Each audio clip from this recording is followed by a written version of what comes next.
Pare di vedere Beirut.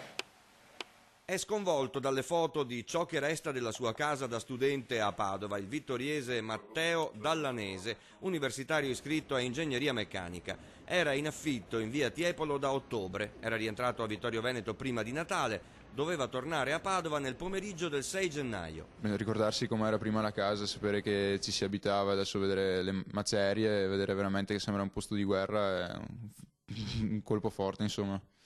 Pensare che potrei essere là invece. Il pordenonese Federico De Zorzi, 24 anni, quasi ingegnere civile, viveva lì da 5 anni. Eccolo incredulo davanti alle macerie della casa che abitava da 5 anni. Sarei rientrato ieri, il 6.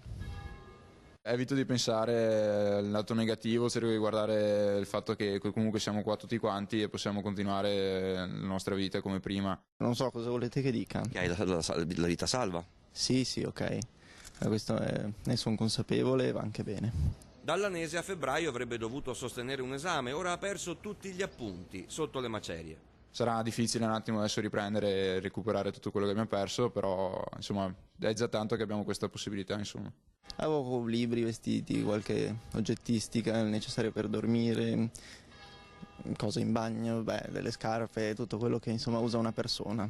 La manutenzione era stata fatta, quella da caldaia annuale, forse dovevamo farla in questo periodo, però Ormai gli 8 studenti dovranno trovarsi un'altra casa a Padova, la vita continua. Tra l'altro c'è da pagare la bolletta del gas.